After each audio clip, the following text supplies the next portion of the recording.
behold, your Lord said to the angels, I am going to place a vicegerent on earth. The Arabic word is khalifa. It means a representative or an emissary of mine. And they said, the angels said, will you place therein one who will spread corruption and shed blood, while we celebrate your praises and glorify your holiness? And God said, he said, truly I know what you do not know.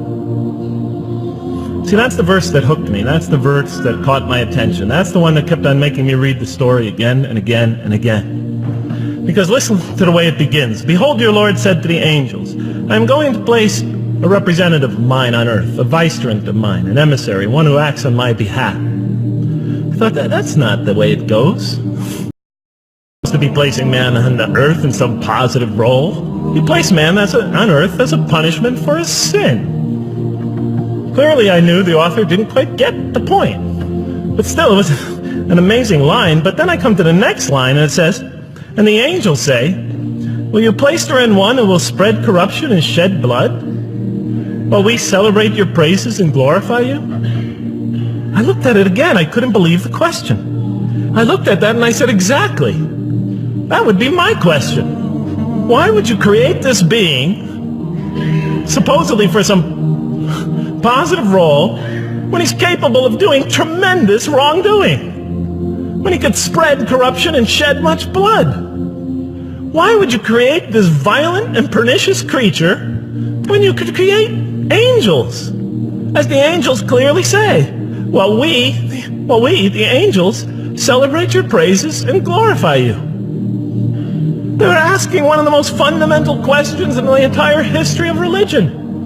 Why create you, man, this utterly fallible creature, this creature who could rebel against God's will, who could do such tremendous wrongdoing, who could wreak havoc like no other creature on earth, when you can make them angels?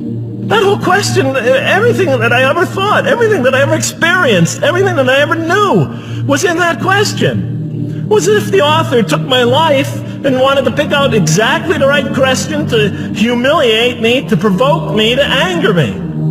Why create man, this most destructive and violent creature, when you could make them angels? And then look at the answer. And he said, God said, truly I know what you do not know. You know, in modern parlance, we would say, I know exactly what I'm doing. I read that and said, what? You know what you do not know? You know exactly what you're doing? Well, please inform me. Tell me what you're doing. You can't just get off that easy. You can't just tell me you know exactly what you're doing. Not after what I've been through. Not after you made me this way. And then I realized, of course, I was arguing with a God I didn't even believe in. And that would happen several times as I read through the Quran. And sometimes I would just get into so agitated by what I read, I'd start arguing with this voice that I'm reading before me, that's calling to me. So we turn to the next verse. It turns out that the Quran just doesn't dismiss the question. It starts to answer it a little bit. And in the next verse it says, and he taught Adam, God taught Adam, the names of all things. And then he placed them before the angels and said, tell me their names if you are right. So this verse is clearly referring to the previous one. But notice what it says. And he taught Adam the names of all things. So here we see Adam is not only just a creature who knows how to name things, who's acquiring the gift of language, but he's also a learning creature. God is teaching him. In this verse, and it'll come even clearer in the subsequent verses, that the very first thing that the Quran is going to emphasize here is man's intellect. He is a learning creature. He is taught. And what is he taught? What is one of the great intellectual gifts he's given? In response to the angel's question, the gift of language. Because through language, mankind can not only learn, but he could learn things not only through his own experience, but he could learn things that other people have experienced of times and places that are hundreds, thousands of years and miles separated from him. And so that all our knowledge becomes cumulative.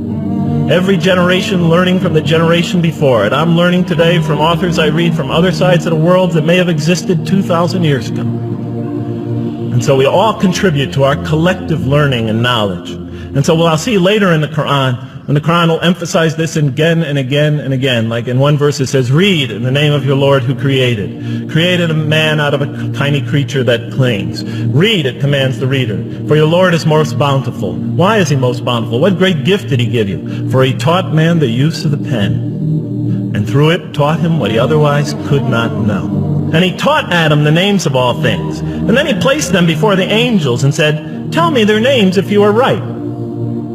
Okay, you have this objection you have this natural question about this creation of mankind.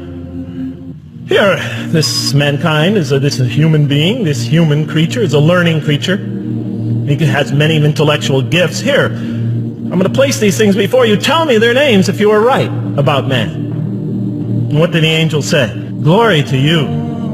We have no knowledge except what you have taught us. In truth, it is you are knowing, the wise. They say this task, this intellectual test that's put before them is beyond their grasp. And so in the next verse we read, and he said, oh Adam, tell them their names. And when he had told them their names, notice how it's just like it's nothing for him. For mankind, he has this phenomenal ability. And that's clearly the point of these verses. Even though I felt that the author didn't quite, it was as if I realized that he didn't misunderstand the story. He was taking one of the great stories in the history of humankind, one of the fundamental greatest stories in the history of mankind, and molding it and using it as a vehicle for an entirely original message. And God said, did I not tell you that I know what is unseen in the heavens and the earth? And I know what you reveal and what you conceal? In other words, didn't I tell you I know exactly what I'm doing? I looked at that. What question what did they reveal and what did they conceal? Why are you all looking at me like that? You're starting to scare me. You're all looking very serious. Am I losing you? Wow. Okay. So, they revealed the sinister and evil propensities of man. But what did their question conceal? All you have to do is think about it for a minute. Human beings, yes, they could do evil. Yes, they could do wrong. Yes, they could create misery. But they could also do exactly the opposite. They could choose to do evil. They could choose to do tremendous good. They could choose to do tremendous violence. They could choose to show tremendous compassion. They could choose to live by falsehood. They could choose to live by the greatest truths. So we go on to the next verse. And behold, we said to the angels, bow down to Adam. And they bowed down. But not so Iblis. Iblis is like the father of Satan. He refused and was arrogant. He was of those who reject faith. An interesting statement. And notice why Iblis does not bow down. He refuses because he was arrogant. We often hear what's the root of all evil? In the West, it's always money, greed, etc. Here the Quran says seems to be saying that the root of all evil is not always material wants. It's not always money. It's not always greed. At the heart of evil is arrogance. Putting yourself above all others. Of assigning to yourself special priority and neglecting the rights of others. O Adam, dwell you and your spouse in the garden and eat freely thereof what you wish. But come not near this tree, for you will be among the wrongdoers. Then they make the mistake. But Satan caused them to slip and expelled them from the state in which they were. And we said, go all you down, some of you being enemies of others will be adversaries of others. Some of you will be adversaries of each other, and on earth will be your dwelling place and provision for a time. Let's go back from where we started. First, mankind is being taught. We see he's an intellectual being. Then we show he's a moral being. Moral being means he's a being that's going to have to make choices. And then God gives him this choice. It's not a huge deal. It's not the gravest sin in the history of humanity by any means. It's minor by any standards. They make it, though. We see that God originally intended to put man on earth as his vicegerent. When does God finally put him on earth? What signals that he's ready to begin? He makes his first independent choice. It's not the worst deed in the history of humanity. It's minor on anybody's scale. But it shows that mankind is ready to act on his own.